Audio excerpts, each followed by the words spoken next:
हमारे सभी व्यूअर्स को बहुत बहुत जय जय श्री सीताराम।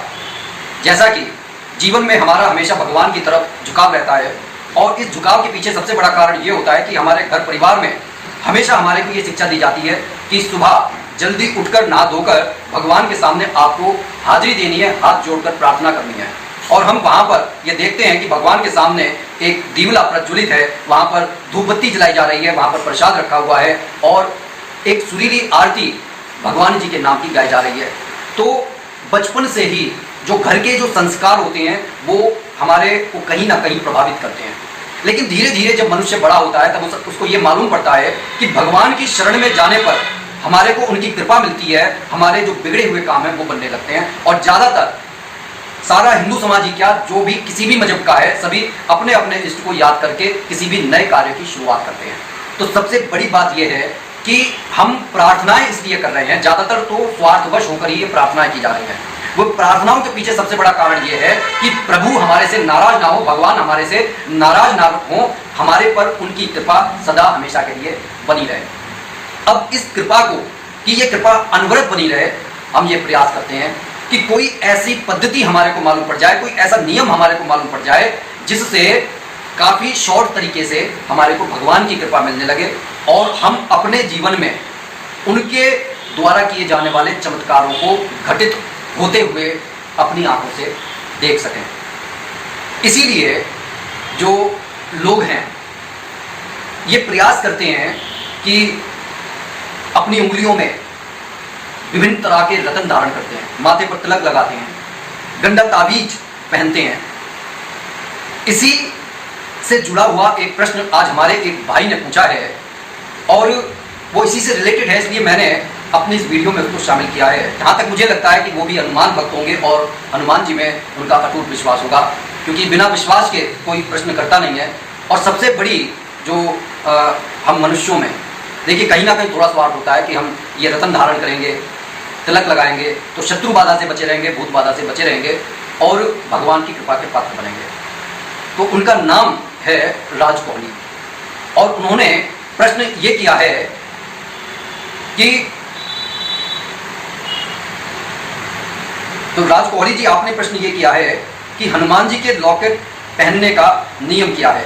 तो सबसे पहले तो राज भाई आपको बहुत बहुत साधुवाद, क्योंकि आपने इतना सुंदर प्रश्न किया है कि इससे और भी लोग लाभान्वित होंगे। तो सबसे पहले तो हम ये जान लें कि ये जो साधु संत हैं, कोई तुलसी जी की माला धारण करता है, रुद्राक्ष की माला धारण करता है, कमलगट्टे की माला, मतलब विभिन्न तरह की मालाएं धारण की जाती हैं। लेकिन उन सबके पीछे विचार ये है कि गले से लेकर जो छाती फेफड़ों तक का स्थान है उसे लगन स्थान कहा जाता है, बिल्कुल जन्म कुंडली की तरह। जैसे जन्म कुंडली में जो पहले भाव से ये माना जाता है कि ये लगन स्थान है, तो विभिन्न राशियां जो 12 खानों में भ्रमण करती है, तो जन्म के समय जो राशि पहले खाने में होती है उसको ही आपका जो है लगन राशि माना जाता है। इसीलिए उसको मेष, कुंभ और सिंह से हम मालूम करते हैं। तो सबसे पहले हम ये जान लें कि ये जो लॉकेट हम पहनते हैं, जो हमारी छाती से चिपका रहता है, वो हमारे दिल और फेफड़ों पर बहुत प्रभाव डालता है, बहुत असर डालता है। अगर उसका सही चुनाव हो जाता है तो व्यक्तित्व में सिंह के समान गुण आ जाते हैं, उसकी वाणी में औज भर जाता है। अगर वह किसी भय से ग्रस्त है और लॉकेट धारण करने के बाद में वो बिल्कुल निर्भय और निर्द्वंद पूरे संसार में विचरण करता है, इस तरीके का असर लॉकेट पहनने के बाद लोगों के व्यक्तित्व में देखा गया है। ये हमेशा चांदी, पीतल, तांबे में गोलाकार रूप में धारण करना चाहिए, ताकि 360 डिग्री में हमारे जो शरीर की जो ऊर्जा है उसको शुद्ध और पवित्र करके हमारे औज को मजबूत बना सके। पीतल से गुरु, चांदी से चंद्र और तांबे से मंगल मजबूत बनता है। हनुमान जी का लॉकेट शुभ फल देने वाला होता है, बुरी और नकारात्मक शक्तियों से बचाता है, बल, बुद्धि और समृद्धि में बढ़ोतरी करता है, आत्मविश्वास को बढ़ाता है। जिन बच्चों को रह रहकर नजर दोष लगता है उनको यदि पहना दिया जाता है तो अपेक्षित परिणाम देखने को मिलते हैं। लेकिन हमारे को एक बात कभी नहीं भूलनी चाहिए कि हनुमान जी एक सात्विक ऊर्जा है। और बाल ब्रह्मचारी हैं, इसलिए उनका लॉकेट धारण करने के नियम हैं और सावधानियां भी हैं। सबसे पहले तो किसी विद्वान पंडित से पूछकर ही लॉकेट को धारण करना चाहिए और लाकर तुरंत पहनना भी नहीं है। सबसे पहले गंगा जल से शुद्ध और पवित्र करके उस लॉकेट को मंदिर में हनुमान जी के समीप उनके निकट लगभग 24 से 48 घंटे के लिए रख देना चाहिए, क्योंकि नित्य वहां पर पूजा तो हो ही रही है। इससे उस मंदिर की जो सकारात्मक ऊर्जा है, जो हनुमान जी की जो ऊर्जा है, वो उस लॉकेट में समाहित होगी। उसके बाद 11 बार हनुमान चालीसा का पाठ करके बड़ी श्रद्धा और विश्वास के साथ, ये सोचकर, इन प्रार्थनाओं के साथ उस लॉकेट को धारण करना चाहिए कि प्रभु अब मैं आपकी शरण में हूं, मेरे अंदर आप जैसे सात्विक विचारों का उद्दरण होना चाहिए, मेरे मन से विकार खत्म हो जाने चाहिए और हे प्रभु अब आप मेरी रक्षा कीजिए, मेरा उद्धार कीजिए।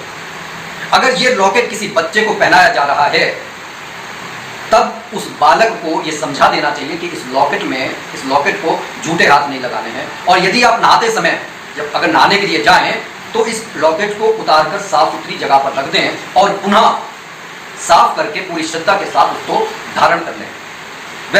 जो विवाहित लोग हैं वह भी लॉकेट को धारण कर सकते हैं, लेकिन जिस समय पति पत्नी साथ हो उस समय सावधानी पूर्वक लॉकेट को उतार कर साफ सुथरी शुद्ध और पवित्र जगह पर रख दें। कहने का सीधा और साफ सरल अर्थ यह है कि लॉकेट को शुद्ध और पवित्र होकर पूरी श्रद्धा और विश्वास के साथ धारण करें। इससे होता यह है कि दिनों दिन लॉकेट की अंदर की शक्ति भी बढ़ती चली जाती है, भाव शुद्ध होने से और किसी का बुरा ना चाहने से और हनुमान जी की शरण में चले जाने से और ये भाव रखने से कि ये जो मैंने कवच पहन रखा है लॉकेट रूपी, कि अब नकारात्मक शक्तियां मुझे नहीं छुएंगी। और ये जब भाव दृढ़ होने लगता है, लॉकेट की शक्ति बढ़ती चली जाती है, तो ऐसा देखा गया है कि इसको धारण करने वाला मनुष्य कभी बीमार नहीं पड़ता। तो अपने मन के भावों को शुद्ध रखें, पवित्र रखें, ब्रह्मचर्य का पालन करें, आपका 100% कल्याण होगा। लेकिन कभी भी अशुद्ध अवस्था में आपको पहनना नहीं है। और एक बार की बात है कि एक मंदिर में महामृत्युंजय मंत्र का जो है पाठ चल रहा था, जलाभिषेक हो रहा था। एक कोई सेठ जी नुमा व्यक्ति वहां पर आए और अपने गले की रुद्राक्ष की माला को उठाकर जो है उस जलाभिषेक के बीच में रख दिया और इस बात पर पंडित जी ने उनको खूब टोका। हालांकि पूजा के बीच में उठना गलत होता है, लेकिन किसी दूसरे के द्वारा उन्होंने कहलवाया कि आप अपनी माला को उठा लीजिए, कि भगवान पर जब झूठे पुष्प नहीं चढ़ाए जाते, आपकी पहनी हुई माला किस तरीके से शिवलिंग पर चढ़ाई जाएगी। कहने का अर्थ समझिए, यहाँ पर हनुमान जी की बात हो रही है, आप सोच रहे होंगे मैंने शिव जी की बात को क्यों लिया। समझने की कोशिश कीजिए कि हम अपनी सुरक्षा के लिए भगवान के चरणों का चरणामृत तो पी सकते हैं, लेकिन हम अपने गले की माला को उनके ऊपर नहीं चढ़ा सकते।